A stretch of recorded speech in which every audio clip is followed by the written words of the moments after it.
and welcome to Talking Out of Line. As you all know, this show is about diversity, equity, inclusion, and belonging, and today's episode will be exploring workplace and DEIB. Our special guest is Arshia Malik, who's the co-founder of Elaria, a company that measures inclusion in the workplace.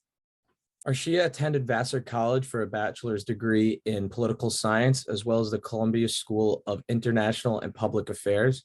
Before getting involved in the world of diversity, equity, inclusion, and belonging, she focused on economic development and international relations.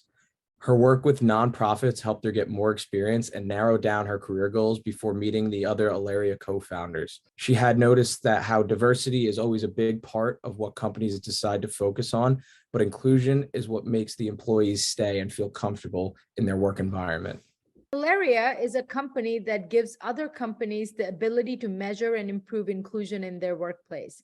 Malik, alongside her co-founders, decided to join and take over the hard conversations in order to bring healthier balance that will help companies grow into a more inclusive workplace.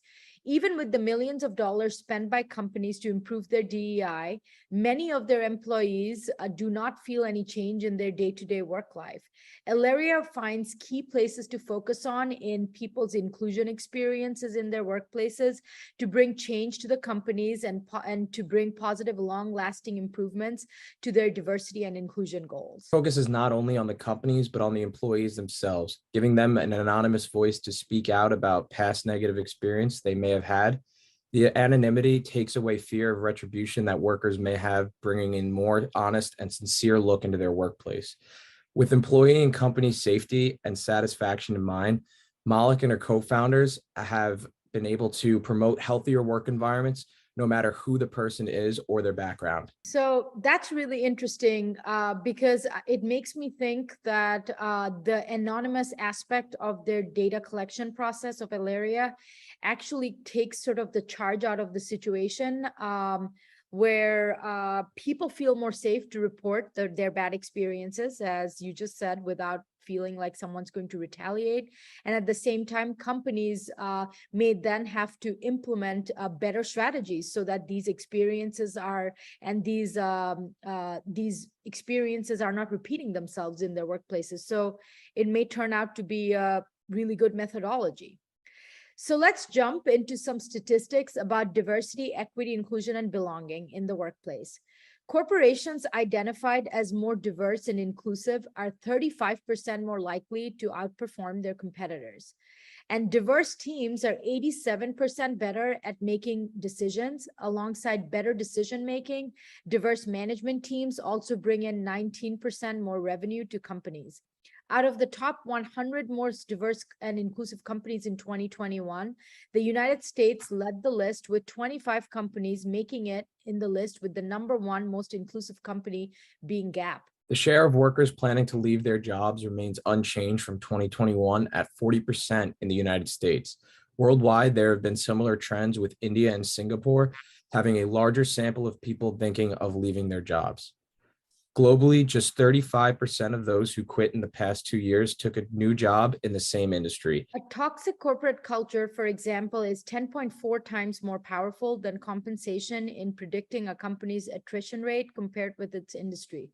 While retention is low all around the board for companies, there have been steps that have helped retention, like lateral career opportunities that increased retention in companies by 12%. Remote work arrangements and company social events also had good impacts in making sure that people were coming back to work and staying there.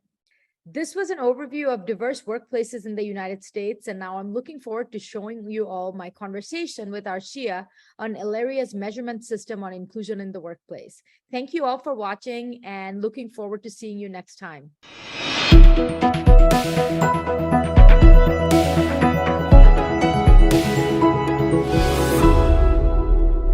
So thank you so much, Arshia, for being with us today and our guests, and tell us a little bit about yourself, your journey, and about your company, Elaria. Awesome. Yeah, thank you so much for having me, Fadia. Again, my name is Arshia Malik. My pronouns are she, her. I came into the DEI space, diversity, equity, inclusion space, kind of sideways. I didn't plan to be here.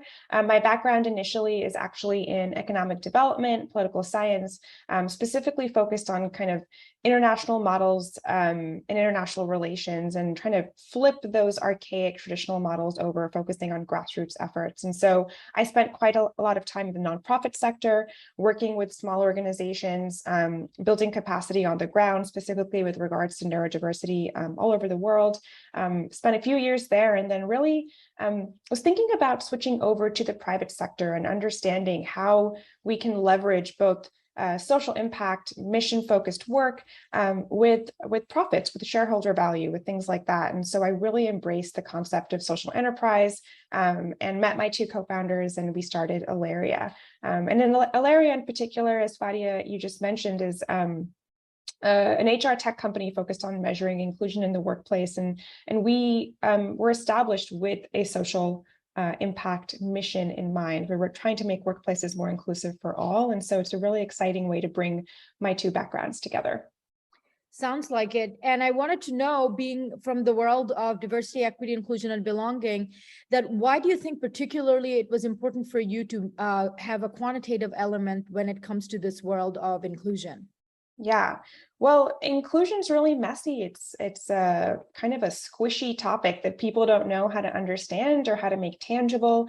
We always say inclusion is invisible to those that enjoy it the most. And in fact, if we look at the history of DEI work, a lot of it has focused on the diversity aspect, right? Hiring folks of different backgrounds, considering representation metrics, which is absolutely a good thing. It's just that initially the motivations came from compliance, avoiding legal issues and liabilities, and then slowly understanding the business value of increasing diversity, having diverse teams and different people's backgrounds involved in a workplace. But without an inclusive workplace, a place where those folks can come in and feel safe and can trust the space is going to be respectful to them, where they can do their best work in the way that is best for them, those folks won't stay. And we've seen that in so many studies, that although companies have been committing to DEI and putting all these programs in place, the needle has barely moved across the world. In fact, a couple of years ago, they said that $8 billion a year were being spent on DEI alone here in the US. And the numbers have barely shifted. And so we really wanted to focus on the inclusion aspect. How do we ensure those folks stay? How do we ensure they come into a space that is good for them? And therefore, businesses can get those benefits and people can as well.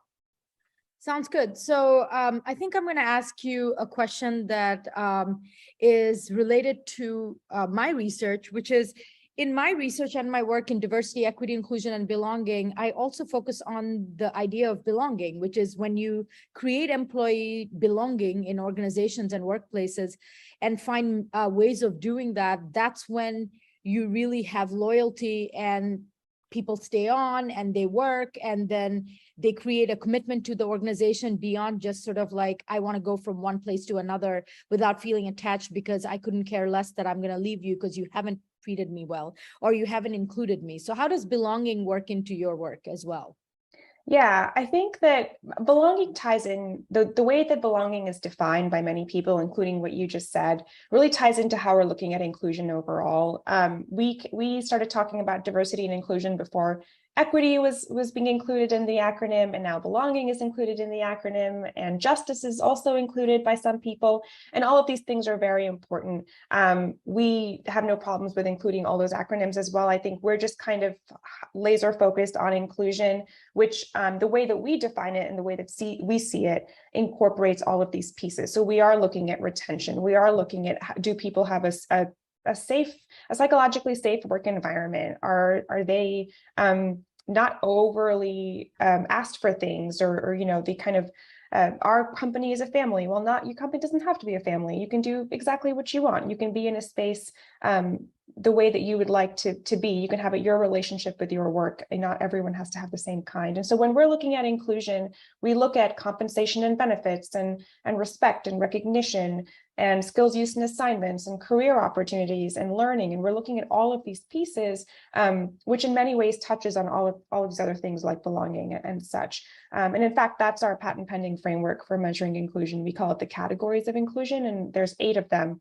And the focus there is to look at the entire employee experience, no matter what you're talking about, it's not just about a moment of discrimination that is about like a microaggression. It can also be how your manager puts teams together for projects. Do you have access to mentorship? Do you feel like you can unplug at the end of the night? You know, things like that. Sounds good. Sounds good. So it seems like your category of inclusion is very well thought out, with belonging as part of the category of the measurement, and only that you're not using that word explicitly in dealing with that. Well, please give us some highlights of the kind of projects that you guys are involved in and the work that you're doing historically as well as to the present day. Yeah, definitely. So when we measure inclusion with our clients, what we're really doing is using our patent pending framework, again, the categories of inclusion, but through a proprietary platform. And so what we do is we onboard employees of our client onto the platform where they can anonymously tell us anytime they felt excluded. A key part of our work is that it's anonymous. And so we end up getting so much more information than a typical survey would or an HR department does, because employees feel safe sharing their experiences, knowing that there's no potential for retaliation. They know that we have all of these processes in place to ensure nothing is identifiable. And employee trust, employee safety is kind of the cornerstone of how we've built everything around it. And so when I look at some of the insights that we can pull out, not just for our clients, but across our unique data set from thousands and thousands of employees in 32 countries, we can see things like there's a major intersection between age and disability. When people who are 50 years and older who have a disability are 20% more likely to experience exclusion in any workplace than those without a disability. We also saw something really interesting where we always find that it's people, not policies, that lead to exclusion, because we look at the source as well. And that makes sense, right? You know, there are companies that have the most inclusive policies. They've documented everything really well, but it's the people that have to implement those policies. If your manager doesn't actually implement a nice, beautiful, inclusive documented policy, you still feel excluded in that moment. You don't have access to the supposed benefits that you should. And so people, not policies, are always the biggest source. And that's why we want to focus on these behaviors, these interactions, these moments. However, an interesting thing is that when the policies have the largest impact, when it comes to folks that are non-heterosexual. And so we're seeing across many organizations that there are non-inclusive policies when it comes to family leave, when it comes to how promotions and raises are given around assumptions of people's family backgrounds and responsibilities. And so we're starting to understand across industries, across the world, across certain communities and geographies, what are larger trends that are happening, and provide those insights to our clients so they can better benchmark and better work towards moving their industries and their communities forward. Sounds good. Sounds good. Thank you so much for sharing the highlights of your work. And I definitely agree with the people versus policy approach, and the agency and the power that managers hold and upper leadership hold in sort of living and owning and implementing the good words that may be like written out in a document that is tucked away somewhere that never actually sees the light of the day. So it's really important work, and it's work that needs to be intentional, where training needs to happen, and the work that you're doing is very valuable in setting that into motion. So I know you've said that from a younger age, you've been really interested in being socially minded and having a career that combines social good with making money. So my question to you would be, did you intentionally set out to doing this kind of work? Or I guess the better question is, when was the turning point or the big aha moment for you that really you wanted to focus on inclusion? Has it been through personal experiences or watching other people's experiences? Tell us a bit more about your personal journey.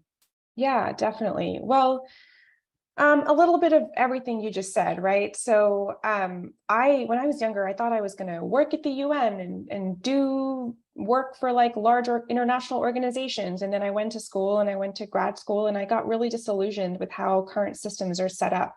And I just felt like the answer is not to work within the current systems, but rather to build our own systems and do something else with it. And to really go further down the pole and talk to people on the ground. And I think the international development world has since sort of understood that, and there's lots of alternative things happening right now. But at the end of the day, the true difference that happens in our communities is by people on the ground. And so when I was thinking about switching careers, and I had spent 5 years at a nonprofit and I was looking for the next challenge for me, I just started kind of talking to different people in different industries. I had an amazing mentor that helped me talk to some folks and understand what could I do with my passion, with my skills, where could I grow and learn more. And one of the people happened to be the person that's one of my co-founders right now. And we just sat on a bench and chatted about the world of work, and kind of our own personal experiences sitting through DEI trainings and sitting through performative commitments and statements from leaders. And we were just like, there's a better way here. And maybe we can find a way to talk to those leaders that are performative in a way that makes sense for them, and give them the information they need to say, it's not just the good thing to do, it's the smart thing to do. And so we really kind of, with our third co-founder, just like got together and started doing this work. And so it was extremely natural. It was never intentional. I like to live my life that way. I've kind of just roamed around, and when things feel right, I've done it. And I've been here for the last 4+ years, and it's been really exciting. In fact, my role is directly working with our clients and supporting them and making sure that we're building the product that continues to answer their problems.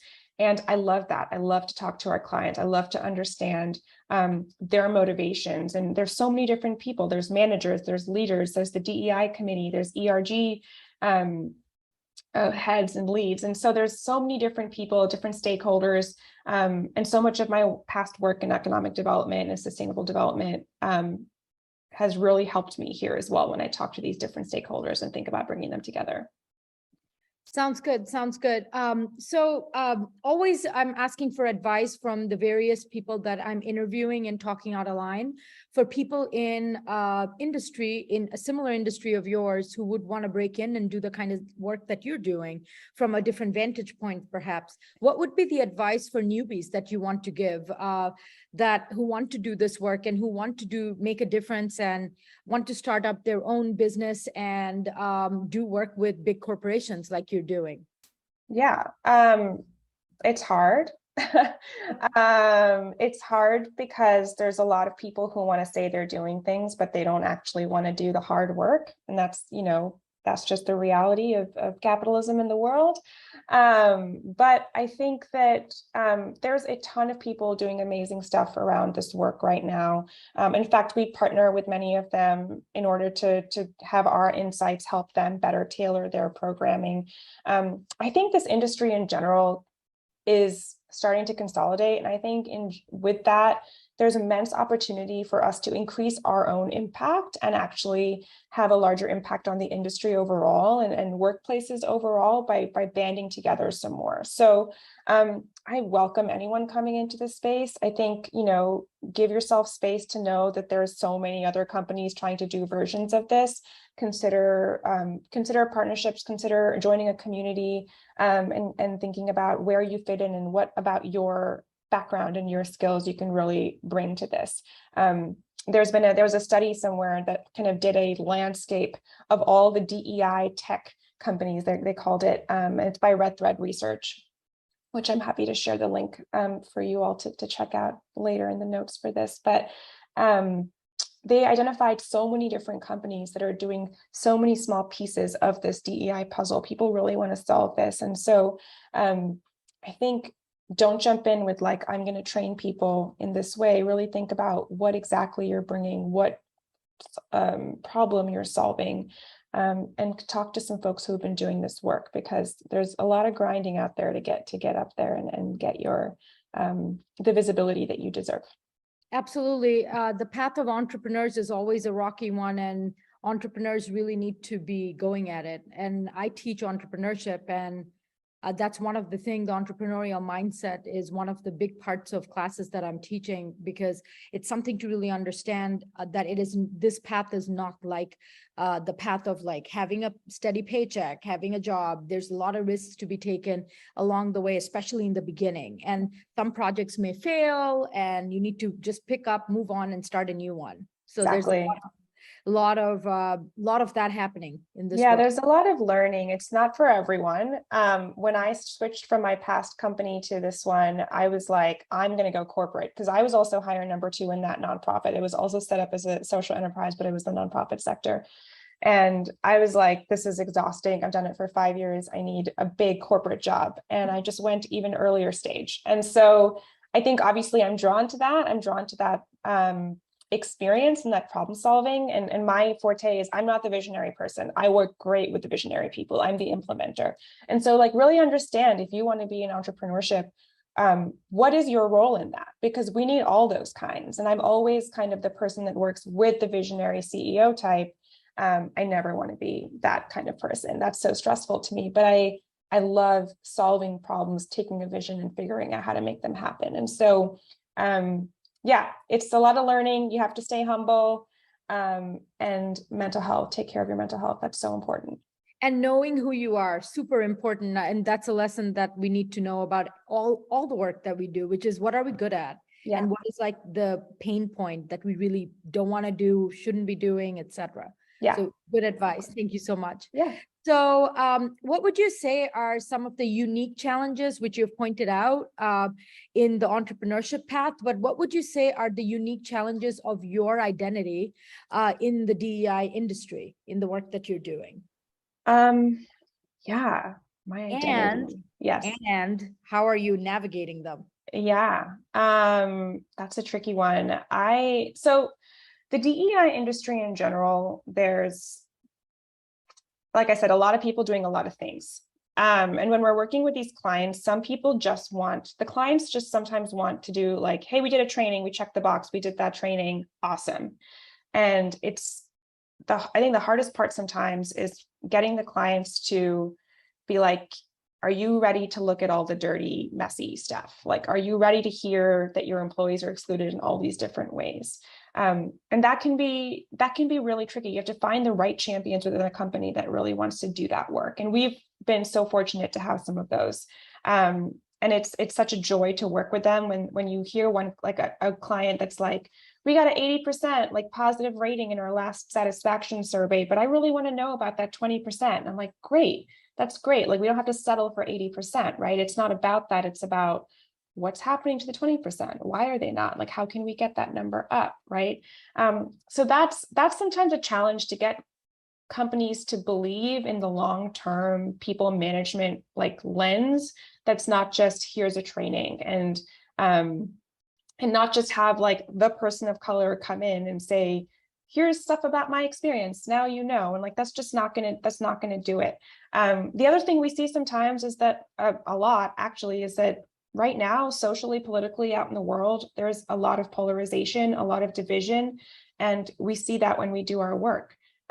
We see that within companies, within our client organizations, right? So a lot of times we'll get experiences shared by folks that are cis white male that are like, I feel discriminated against. I feel like I can't talk about being white, or I feel like, people of color get all the jobs or the promotions, which is really tricky to talk about and navigate and create space for within these companies. We're talking about it at a political, social, national level, but it's happening, that's bleeding into all of our companies as well. And these DEI conversations have to be done really, really carefully, strategically, intentionally. And that's why we love inclusion. We think that the way we are talking about inclusion is what we're trying to do is focus on anyone's experience rather than divisions along identity groups. Obviously, we talk about those experiences and how they're different, but when we first bring people in, we want to bring them in saying that any of you could have been excluded, and we want to know what that is. So it's about giving them space as well, which is tricky. And as a person of color, sometimes that's exhausting. But I know that that's what I'm doing here, and no one is completely unable to learn and grow and create space. Sounds good. Thank you. So what is the way forward with the projects that your company Alaria is involved in the next couple of years?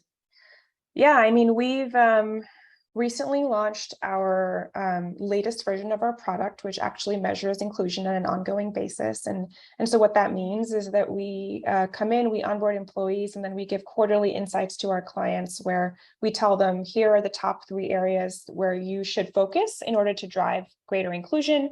There might be 10 possible options, but we want to focus them on the 3 that are going to lead to the largest impact, that are the most urgent, that are the most possible right now, and help them better prioritize. And so the way forward is just to continue to build on that and provide deeper insights, both to the leaders and managers in this organization, but then also resources to the employees themselves. If you're feeling excluded as it relates to recognition, here are some resources that you can use to better communicate those needs outside of this anonymous safe forum, right? Or what can you look for to just be a more inclusive peer to your colleagues? So we're really kind of focusing on increasing our resources. Our vision really is to see a world where companies take people management, and by people management, I'm talking quite literally about their day-to-day unique experiences, as seriously as they take so many other parts of the company, like sales and marketing and this and that, because they are the biggest line item, right?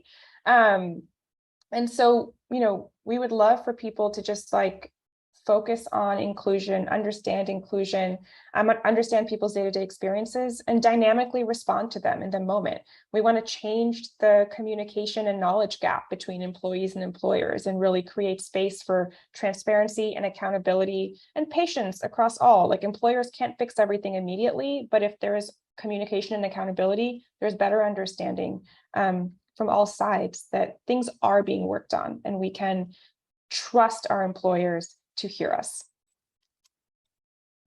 So when you are actually networking with other folks who are doing work on inclusion, how do you create partnerships for companies and organizations that may be interested in partnering up and having a conversation with you all?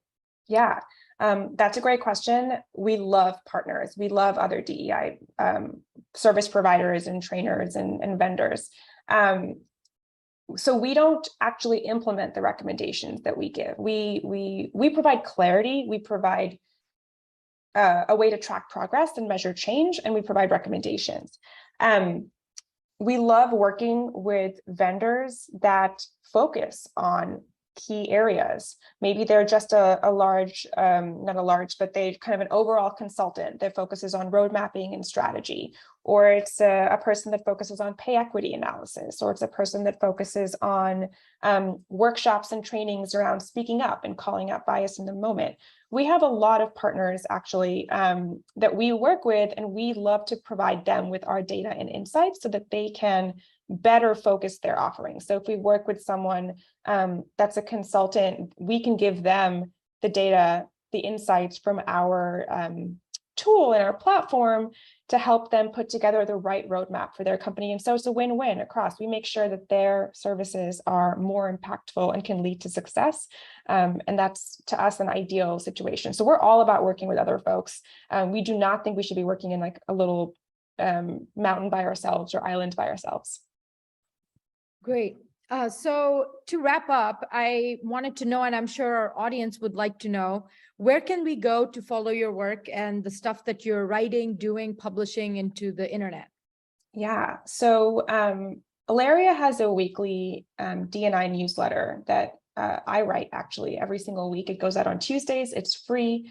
I've been writing it for the last 4.5 years. And it's, I like to think, pretty good. People all over the industry read it. And it's really not really focused on us. It's focused on what's happening out there. We're all about learning and staying curious, making sure we're up to date with the latest studies and research and debates and resources, events and opportunities. And so I'd recommend that you all subscribe to that. We'd love to have you be subscribers. And if you ever come across something that you think the newsletter readers would like to read, you can send it to me. I welcome that.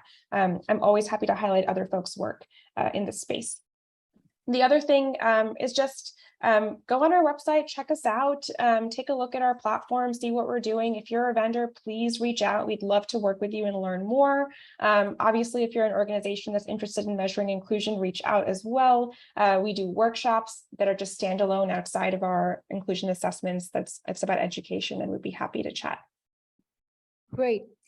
All right, so thank you so much, Arshia, for being with us. I thought that you provided a really good overview of your technology and your process, and I think the audience got a sense of why it's important for us to quantify inclusion and the ways in which your method can work with other vendors who are doing work in the field of DEIB. And it really shouldn't be about a competition. I'm always a believer of finding a way to collaborate rather than compete, because we all have something to offer in different vantage points and different methodologies. And your methodology is pretty much going to fit into anyone who wants to do this work and implement actual programming or training or like strategic plans or programs for corporations. So thank you so much again. And any lasting thoughts that you would like to tell our audience? No, just thanks so much for having me. And echoing you, Fadia, like we can only be stronger by working together. And I think there's great opportunity in this space to do that. So please reach out. Would love to chat. All right. Thank you all for watching. Arshia Malik from Elaria.